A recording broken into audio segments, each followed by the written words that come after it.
हनुमान महाराज की जय। कैसी माळा इंद्रासी वधू जाता व्रतवत्रारी सुरासी कश्यपे दिद्री सामस्त्र सामर्थ्यसी निज विद्यार्थी सुरेंद्र।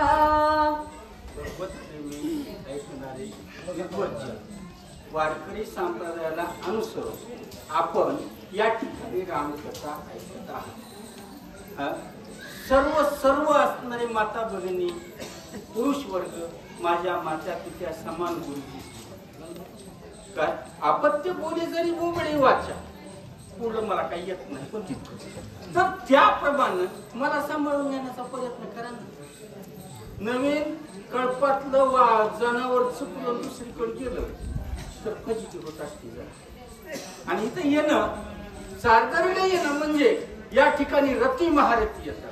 ज्या ठिकाणी साधू संतांचा मेळावा असतो त्या ठिकाणी भगवंत निश्चित असतो आणि त्याच्या कृपा आशीर्वादामुळे सर्वांचं कल्याण होईल माझं काही होत। तर अशा प्रकारची रामकथा रसभरीत आहे आणि या कथेचा अनुसंधान नाही बरं आपण काही कुणाला भांडायला जात नाही। अनुसंधान बऱ्याच गावांनी तिथं नाही ऐकलं पण दुसरीकडे तर त्या ठिकाणी कथेचा निरूपण असणार कथा भाग हे इथपर्यंत आला। कुठपर्यंत ही माळ होती। माळ कोणी दिली? सूर्यानं। कोणाला दिली? इंद्रानं दिली। कोणाला दिली? वालीला। आहे का नाही? आमच्या गावाकडे म्हणत होते गावाला देत नाही पठ्या पण एका आईला पिणारे दोघ जण पिणारे ही कथा जर पूर्णत्वाला न्यायची असेल कथाच ऐकायची असेल ते लोकांचं घराणं अयोध्येच्या दशरथाच्या पोराचं। मग या ओबीसी संबंध आम्हाला काय फलश्रुती काय याचा विचार करून माणसानं रामायणामध्ये घुसण्याचा प्रयत्न करावा। एका ओवीला आपल्या घरामध्ये व्यवहारामध्ये जीवनामध्ये कुठला सहभाग त्या ओवी बरोबर चालण्यासाठी मिळेल याचा विचार करावा है की नाही।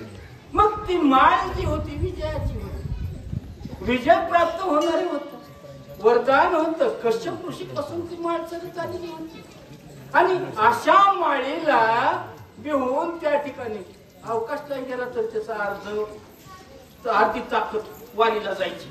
दुदुंब बरोबर युद्ध केलं बुहेरामध्ये खात्री पटले सुग्रीवालाही मेलं मग राज्याभिषेक झाला तरीही तो विजय प्राप्त करूनच आला माघारी।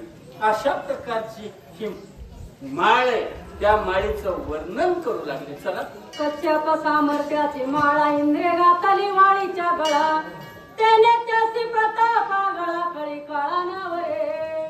प्रभू रामचंद्र भगवान की जय। बघा ती माळ असणारी कश्यपाने दिलेली पुत्राचा मोहच वेगम तिचा कपटोबी असून कसंही असू बापाला पोराची माया येते पण पोरग बापाला म्हातारा झाल्यावर मुळावर उठत आहे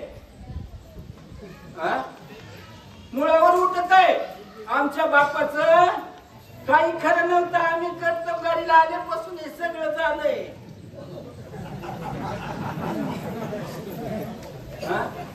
आमच्या बापानं शिळे तुकडे खाल्ले 4-4 दिवसाचे आम्हाला पोहे बासुंदी हे असतं तसलं खाऊ वाटत नाही। डॉक्टर सांगतो काय खाऊ वाटत नाही काय डॉक्टर सांगतो हे खाल्लं की तू मरशील रोग होऊन बर का लवकर नाही।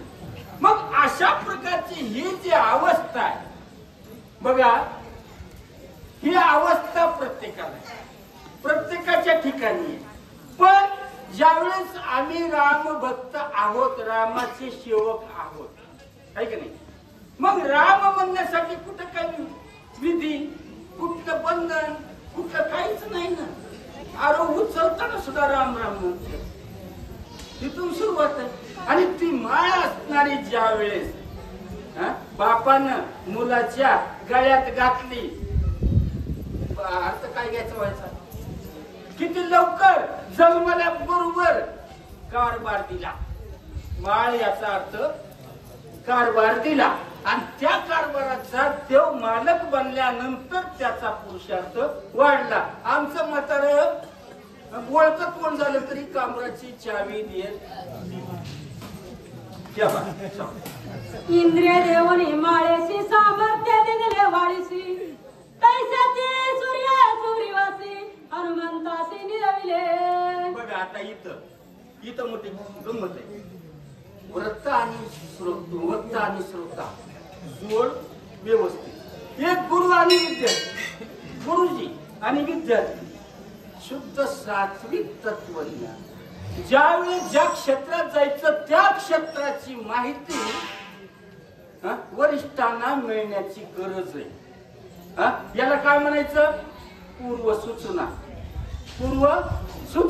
आणि मग तशा पद्धतीने ज्या वेळेस माणूस त्या ठिकाणी येतो, हनुमानी म्हणते प्रभू मी मोठ्या झाड डोंगर तुमच्यावर टाकलं, तुम्ही पडल्याच बाजूला काढले, म्हणून तुम्हाला मी माझे गुरुजी म्हणून या ठिकाणी वरलेलं आहे. आता मला गुरुमंत्राची गरज आहे का नाही. मग अशा पद्धतीने ज्या वेळेस होत असत त्यावेळेस गुरु कसा असावा? उघड लाईन लागली म्हणून त्याच्याकडून माळ घालावी नाही. गुरु असावा रोक ठोकडा, गुरु नसावा निंदा, कोणी निंदा अथवा वंदा, तो नाही कोणाचा बंदा. त्याला गुरु म्हणावा. गुरु असावा समर्थज्ञानी, तया करावी खेळी, ओय जयासी गर्व तंब तयाचा जाई, त्याचं नाव गुरु. मग अशा गुरुजी पुढं हनुमानजी लीन भावात त्या ठिकाणी सगळा समाचार सांगू लागले प्रभू रामचंद्राला. प्रसंगाचं अवधान राखून बोलता बोलता आवाज वर जातो, खाली येतो, पण प्रसंगाला अनुसरून आवाज असावा. मला क्षमा करायचा. हनुमंताच्या सामर्थ्याची प्रतीती आहे सोय सूर्यासी, बाळपणी आला गिळाव्यासी, सोय राहुसी पळवणे. त्या हनुमानजीचा पुरुषार्थ या ठिकाणी नाथ महाराज सांगू लागले. विषय कोणाचा आहे? वाली आणि सुग्रीवाचा जन्माचं कथन. आणि त्या ठिकाणी हनुमानजीचं काय काम? पण त्याची प्रसिद्धी कोण ही कथा सांगतो, त्याच्यासाठी हनुमानजीचं वर्णन या ठिकाणी सांगितलंय नाही का. मला सांगा बरं, आपण बाजाराला साळेगावला गेला तर तिथं काशीला गेलो, रामेश्वरला गेलो, अरे तू बैलाचा व्यापारी इथं काय सांगायला लागला? असं तर हो मी.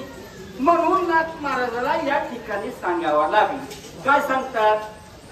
हनुमानजी सुग्रीवालीच्या जन्माचं कथन प्रभू रामचंद्राला सांगतात. पुरुषार्थ काय त्यांच्याकडे? म्हणजे जन्मल्याबरोबर सूर्याला खायला गेलं नाही का, तिथं राहू केतूचा पराभव केला, सगळ्याला चारीला आणलं. वायुदेव त्या ठिकाणी आले, म्हणजे माझ्या लेकराला मग वाकाकर्षण केलं.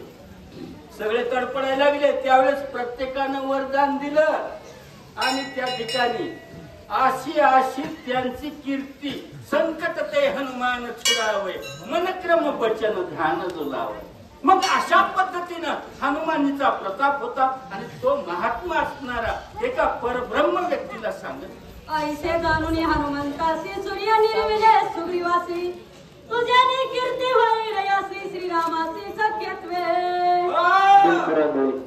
त्या ठिकाणी सांगायला सुरुवात केली. सुग्रीवाची वाटणी माझ्याकडे आली. मग